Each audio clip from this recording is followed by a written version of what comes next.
कान खोल के recovery agent सुन लो।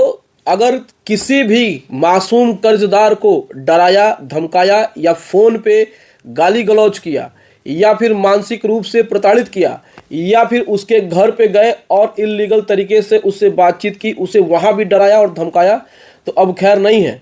अब आपके खिलाफ जो भी रिकवरी एजेंट है वो उनके खिलाफ बाय नेम्ड यानी उनके नाम से एफआईआर दर्ज हो सकती है। बीएनएस की धारा 351 और 352 के तहत किसी भी प्रकार से आपराधिक धमकी देना, मानसिक रूप से प्रताड़ित करना, गाली गलौज करना और तो और 331 के अंतर्गत क्रिमिनल ट्रेस पास करना यानी बिना किसी एथोराइजेशन के किसी भी कस्टमर के घर पे जा करके उसे प्रताड़ित करना, उसके घर में जबरदस्ती घुसना, इन सब के लिए आपके ऊपर एफआईआर दर्ज हो सकती है। तो ध्यान से, आगे से, आइंदा से जब भी कोई रिकवरी एजेंट जाए आपके दरवाजे पे या फिर आपसे बातचीत करे या आपको डराए धमकाए, तो आप उनके खिलाफ कंप्लेंट दर्ज कर सकते हैं। आप उनका वीडियो बनाइए, उनका ऑडियो रिकॉर्ड करिए और अपने जो भी अगल बगल है विटनेस यानी कि जो गवाह हैं उनके साथ आप उनका वीडियो बनाएं, यानी जो भी गवाही दे सके आप इन सबूतों के आधार पे उनके खिलाफ केस फाइल करा सकते हैं।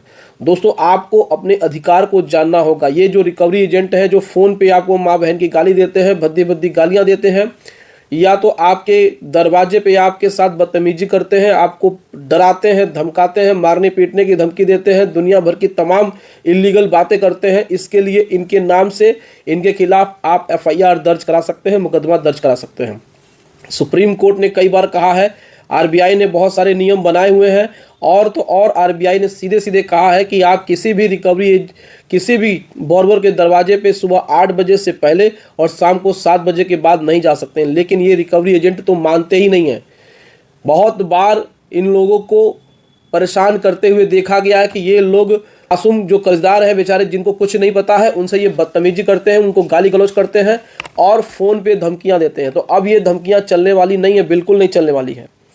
बीएनएस की धारा 351, 352 के तहत आप इनके खिलाफ मुकदमा दर्ज करा सकते हैं और आप पुलिस थानों में कंप्लेंट कर सकते हैं, आरबीआई में कंप्लेंट कर सकते हैं और साथ ही साथ अगर ये किसी प्रकार से आपको मानसिक रूप से प्रताड़ित करते हैं तो इसके लिए आप उपभोक्ता फोरम में भी जाकर के कंपनसेशन की बात कर सकते हैं। देखिए, रिकवरी एजेंट का जो काम है वो सब परिभाषित है, यानी कि इनका काम फिक्स किया गया है, इनको इतनी छूट नहीं दी गई है, इनको सिर्फ और सिर्फ यही अधिकार दिया गया है कि आप किसी के दरवाजे पे जाएंगे तो आप उसको नोटिस देंगे, आप उसको पूछेंगे कि आप कितने दिन के अंदर पेमेंट देंगे। इसके लिए भी गाइडलाइंस तय है कि आप ऊंची आवाज़ में बात नहीं करेंगे, आप अच्छी बिहेवियर रखेंगे, यानी आपका स्वभाव बहुत अच्छा होना चाहिए, आपको धीरे बोलना है, मीठा बोलना है। ऐसा नहीं है कि आप किसी के दरवाजे पे गए और उसके घर में कोई है और उसके घर पे उसके माता पिता के सामने, उसके परिवार वालों के सामने, उसके पड़ोसियों के सामने उसे आप माँ बहन की गाली दे रहे हो, उसे धमका रहे हो, उसे बेइज्जत कर रहे हो सरेआम। तो अब इस प्रकार के जो कृत्य है, इस प्रकार का जो कार्य है, अब वो बिल्कुल भी बर्दाश्त नहीं होगा। अगर आपके साथ इस प्रकार की कोई भी दुर्व्यवहार करता है, आपको गाली गलौज करता है, आपको गाली देता है या फिर आपको मानसिक रूप से प्रताड़ित करता है, तो आप ऐसे व्यक्तियों का फ़ोन रिकॉर्ड कर सकते हैं, वीडियो रिकॉर्ड कर सकते हैं और अपने अगल बगल जितने भी लोग मौजूद हैं उनसे कहिए कि आप चल करके हमारे साथ, हमारे तरफ से गवाही दीजिए। अगर आप इतना काम कर लेते हैं तो ऐसे व्यक्तियों के खिलाफ सख्त से सख्त कार्रवाई होती है और इनके ऊपर एफआईआर तक दर्ज हो सकती है। तो अगर आपको भी इस प्रकार की कोई समस्या है तो आपको डरने की ज़रूरत नहीं है। और ये जितने भी रिकवरी एजेंट हैं उनको अब सचेत हो जाना होगा, क्योंकि अब का जो समय है अब वो बदल चुका है। क्योंकि रिकवरी एजेंट इस प्रकार से धमकियां नहीं दे सकता है। रिकवरी एजेंट बैंक का रिप्रेजेंटेटिव होता है, जिस प्रकार से बैंक नोटिस भेजती है उसी तरीके से वो नोटिस भेजेंगे। बैंक का काम है रिकवरी करना, न कि रिकवरी एजेंट का काम है रिकवरी करना, क्योंकि रिकवरी एजेंट का काम वही है कि जो बैंक उनको काम देगी। बैंक अगर चाहेगी तो वो लीगल काम कर सकती है, यानी कि बैंक कर्जदार के खिलाफ लीगल एक्शन ले सकती है, जो भी उसके पावर्स हैं। लेकिन वो रिकवरी के नाम पे इस तरीके से गुंडागर्दी नहीं कर सकती है, रिकवरी के नाम पे इस प्रकार से बदतमीजी और लोगों का उत्पीड़न नहीं हो सकता है। आप लोग के पास बहुत सारे कानूनी अधिकार होते हैं, लेकिन आप लोग उसको जानते नहीं हैं, अपने कानूनी अधिकार को पहचानते नहीं हैं, तो आप उनका इस्तेमाल नहीं कर पाते हैं, जिसकी वजह से ये रिकवरी एजेंट आपको आए दिन परेशान करते हैं।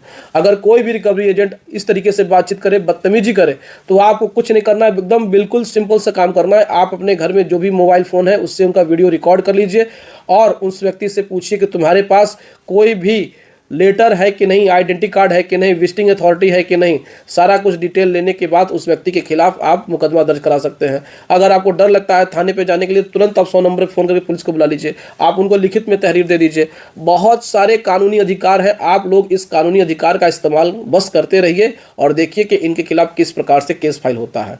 तो मैं देखता हूं कि बहुत सारे लोग कमेंट करते हैं कि सर रिकवरी एजेंट परेशान कर रहा है।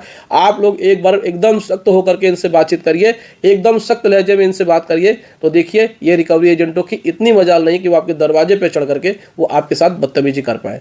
तो दोस्तों आप लोग को यही करना है अगर कोई भी रिकवरी एजेंट आपके साथ बदतमीजी कर रहा है तो उम्मीद है दोस्तों की वीडियो पसंद आई होगी। वीडियो अच्छी लगी हो तो वीडियो को लाइक और चैनल को सब्सक्राइब जरूर करिए। चलिए मिलते हैं नेक्स्ट वीडियो में। Thank you so much. जय हिंद दोस्तों।